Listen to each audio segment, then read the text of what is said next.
Պարոն Կարապետյան, նա ձեր տարեդարձն ենք շնորհավորում եւ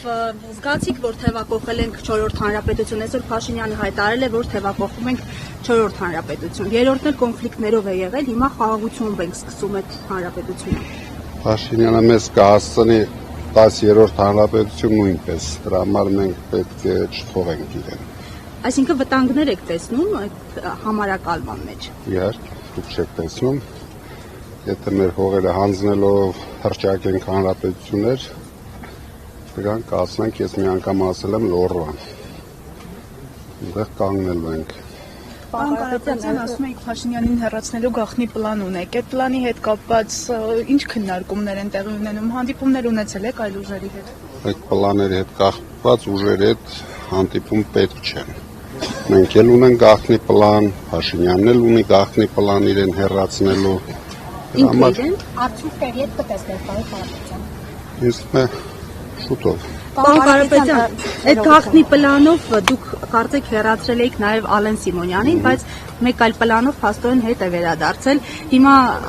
ինչ պլան է գործել, որ ինքը գնացելու հետ է եկել եւ Ռակերովկան ինչով եք պայմանավորում աղքարտուղարի պաշտոնում նոր ֆեկլացիոյի առաջադրման։ Հետ չէ եկել, իրեն նշանակել են աղք։ Հիմա եթե որակը իրեն դուր է գալիս, թող աշխատի։ Պարոն Կարապետյան, դուք եւ Սփյուռքի մի շարք գործիչներ պարբերաբար նշել եք Սփյուռքի կարևորության մասին եւ միասնական Հայաստան-Սփյուռք զարգացման մասին։ Վերջերս իշխանական պատգամավորը ասաց, որ ուժեղ Հայաստան, ուժեղ Սփյուռքը միֆ է եւ որ Սփյուռքը ուժեղանում է Հայաստանից դատարկվելու հաշվին։ Ինչու է այս մոտեցումը իշխանությունը որդեգրել, այն ուր կտանի եւ արդյոք այդ համատեքստում տեսնում եք Սփյուռքի քաղաքացիների իրավունքի որոշակի սահմանափակումը։ Իհարկե, իրենք ամեն ինչ անում են դրսի թելադրանքով, որ մեր Սփյուռքը իր աջակցությունը չունենա Հայաստանի զարգացման մեջ, իր մասնակցությունը չունենա Հայաստանի քաղաքական կյանքում, իրենց թվում է իրենք այդպես հնարավորություն կունենան վայելեն մի քիչ ավելի երկար, բայց սխալվում են։ Պարոն Կարապետյան, Աննա Հակոբյանը նաև ձեր քաղաքական ուժի ազգային ժողովում խմբակցության ղեկավարին էր հրավիրել հանդիպման, որպեսզի քննարկեն կանանց հանդեպ ընտանեկան բռնությունների հարցը։ Այս մասով դուք ինչ կարծիք ունեք, ինչու հրաժարվեցիք։ Կանանց մասով ինձ հարց մի տվեք, ում հրավիրել էր իրեն հասկացեք։ Լավ, պարոն Կարապետյան, մեկ հարցը հայ առաքելական եկեղեցու վերաբերյալ տեսնում ենք, որ մեծ ու փոքր տարբեր քպայականներ շարունակ հայտարարում են, որ այս ընտրություններով մանդատ են ստացել նաև եկեղեցու հարցեր, այսպես ասած, լուծելու համար։ Հիմա տեսանք վեհապարին տարան հասցրին դատարան, օգոստոսի 28-ին արդեն այլ դատականիստ է նշանակված, նոր դատավորի հանգամանքով պայմանավորված։ Դուք ինչպես եք պատրաստվում դիմակայել, ձեր այդ գաղտնի պլանը կօգնի եկեղեցուն։ Դա մտնում է Փաշինյանի իրեն հեռացման գաղտնի պլանի մեջ։ Դրա համար թողեք այդ մարդիկ գնալով իրենց հարցերը լուծեն։ Ինչպես եք գնահատում այդ process-ը եկեղեցու դեմ։ Դե դա ես ասել եմ, համաշխարհային ամոթ է, մեր ազգի ամոթն է։ Դա պրոստո խայտարակություն է։ Այս մարդիկ ինչ որ անում են ոչ միայն մեր եկեղեցու։ Պարոն Կարապետյան, ի հակադրություն այդ գաղտնի պլանի, այսօր բացահայտ պլան կառավարությունը իր նիստի օրակարգում էր, որ 2026-ից 31 թվականներին ինչ պետք է անեն եւ այդ թվում նաեւ եկեղեցու իրենց ասած բարենորոգումներ, վեհապարին պետք է հեռացնեն, նոր կաթողիկոս նշանակեն, այսինքն իրենց ծրագիրը բացահայտ է, հիմա դրա դիմաց ինչ որ գործողություններ կան։ Իրենք կհասցնեն միայն իրենց բարենորոգեն, իրենց պլաններով հազիվ դա հասցնեն։ Պարկասո են մնացածը չեն ասում։ Պարոն Կարապետյան, հետագի հարցում եմ ձեր հայտարարագրի հետ կապված։ Փետրվարից ասում եք, որ արդեն տվել եմ այդ։ Այո, արդեն տվել եք։ Փետրվարից ասում եք, որ տնային կալանքի պայմաններում անհնար է հայտարարագիրը ներկայացնելը, բայց փաստորեն կարողացել եք, ոնց է ստացվել։ Որ կարողացել եք հայտարարագիրը ներկայացնել Վարդևանյանին հարցրեք, ինքն էր դրանով զբաղվում։ Այնտեղ մի անշարժ գույք եք ընդհանրապես հայտարարել Հայաստանում 1989 թվականից ձեռք բերված ու մեկ Volvo 1992 թվականից ձեռք բերված։ Ինչ ունեմ դա։ Դուք միայն այդ անշարժ գույք ունեք Հայաստանում եկենա։ Պարոն Կարապետյան, իսկ ժողովի լիստային հետևում եք, օրինակ Էդգար Ղազարյանը իսկապես խախտել էր այդ բարեվարկության կանոնները։ Էդգար Ղազարյանը տաղանդավոր հայ քաղաքական գործիչ է։ Դուք ամեն օր կտեսնեք դա, տեսնում եք եւ կտեսնեք դա։ Իսկ առհասարակ ինչպես է գնահատում ձեր թիմի աշխատանքը։ Ինձ թվում է բոլորն են լավ գնահատում, ես նույնպես։ Պարոն Կարապետյան, երեք դուք կար, որ Էդգար Ղազարյանը ներողություն ձեր թիմը չպաշտպանեց ի սկզբանե, դա ինչպես եք մեկնաբանում։ Էդգար Ղազարյանին մեր թիմը առաջերտին Էդգար Ղազարյանը պաշտպանելու կարիք չուներ, բայց մեր թիմը շատ գրագետ ամեն ինչ արեց, որ կոնֆլիկտ չդառնա։ Պարոն Կարապետյան, երեք Դավիթ Ղազարյանի հետ կապված ինչ կասեք, Դավիթ Ղազարյանին դուրս հրավիրեցին նստերի դահլիճից, ինչ է տեղի ունեցել ձեր գնահատման, որ այդպես վարվեցին։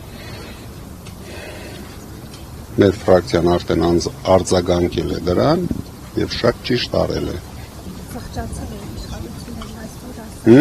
Զղջացել էին Վահագն Ալեքսանյանն այսօր ասաց։ Դե զղջալու բանը, զղջալու։ Իրենք ամեն ինչի համար պետք է զղջան։ Պարոն Կարապետյան, նաև Քանի որ շատ ապօրինություններ են անում, բոլորը պետք է հերթով զղջան։ Իրենք գիտեն, որ մենք մի քիչ ներողամիտ մարդիկ ենք, կարող է մի քիչ ներողամիտ լինել։ նույն համատեքստում ձեր թիմակիցները բարբերաբար դեռ կարողան են քաղաքակիրթ աշխատել, ինչպես սկզբում պայմանավորվել են։ Ինձ թվում է դեռ այո, կարողանում են։ նույն համատեքստում մի հարց էլի։ Սուր լինելու է, բայց կանոնների մեջ լինելու են։ Երբ որ Նարեկ Կարապետյանին դիմում են իշխանական պատգամավորները, հաճախ ձեր եղբորն են հիշատակում եւ նաեւ ձեր իշխանությունը կապում են նախորդ իշխանությունների հետ։ Ինչու է այս մարտավարությունը ընտրել, ինչպես նաեւ ձեր թիմակիցները հաճախ դժգոհում են դիմում ելույթներ ընդհատելու հարցում։ Այս իրավիճակում բարեվարկությունը ինչքան երկար կպահեք։ Հասկանում եք, իրենք մեր նկատմամբ տարիներ շարունակ, տարուց ավել արդեն այս բռնություններով, այս ռեպրեսիաներով ոչ մի բան ասելու, ոչ իրավունք ունեն, ոչ էլ ինչ-որ բան կարողացել են հայտնաբերեն իրենց համար։ Դրա համար գնում են իմ եղբոր դաշտ, բայց իրենք չեն հասկանում, որ իմ եղբայրը ամեն ինչ արել է, իր ամբողջ ունեցվածքը այն ժամանակ նվիրել է բարեգործության, իմ եղբայրը մի մարզում միայնակ ավելի շատ ձայն է հավաքել, քան իրենց ամբողջ կուսակցությունը Փաշինյանի գլխավորությամբ։ Պարոն Կարապետյան, Այսինքն իրենք ինչ խոսելու բան ունեն։ Բան չունեն, դրա համար ինչ-որ հանրապետական կուսակցություն ուզում են մեզ էլ տանեն այդ դաշտ, որ ինչ-որ թեմա մեր շուրջը կարողանան արծարծեն կամ ինչ-որ խոսույթներ։ Բայց մյուս թեման, որ արծարծվում է ձեր շուրջ, շարունակ ռուսական այսպես ազդեցություններ շարունակում են ասել ամբիոնից նաև, որ ռուսական այսպես հետախուզությունից տվյալներ կան ձեր մասին եւ այլն, որ աջակցություն եք վայելում, ի վերջո ունեք աջակցություն։ Ես հարգանք ունեմ, ինձ թվում է թե Ռուսաստանում, թե Հայաստանում, ինչը որ ընտրությունների արդյունքները ցույց տվեցին։ Դրա համար իրենք թող մտածեն, որ իրենց տներում հարգանք չունեն։ Այսինքն քաղաքացիների մակարդակով հարգանք։ Իրենք իշխանություններին են վերագրում։ Թե իշխանությունների մակարդակով հեսակ տեսնենք, վազելով կգնա։ Հիմա տեսնեք ով իշխանությունների մակարդակով աջակցություն ունի։ Պարոն Կարապետյան, դուք 100 ուսանողների հավաստագրեր եք նվիրել ուսանողացավճարների։ Հասցրել եք երեխեքի հետ շփվել, ճիշտ է տպավորությունը ճիշտ։ Տաղանդավոր երիտասարդներ էին, ես շատ ուրախ եմ, որ Հայաստանում այդպիսի տաղանդավոր ուսանողներ կան, երիտասարդներ կան, ովքեր պետք է կառուցեն մեր երկրի ապագան։ Կարապետյան, ձեր մյուս երկրների քաղաքացիությունից հրաժարվելու այդ process-ը ուր է հասել, որովհետև քննադատություն կա, որ դա ընդհանրապես ձևական բնույթ է կրում։ Բա Փաշինյանից քիչ եք հարցնում իր քաղաքացիությունը, Հայաստանի քաղաքացիությունը չի հրաժարվում։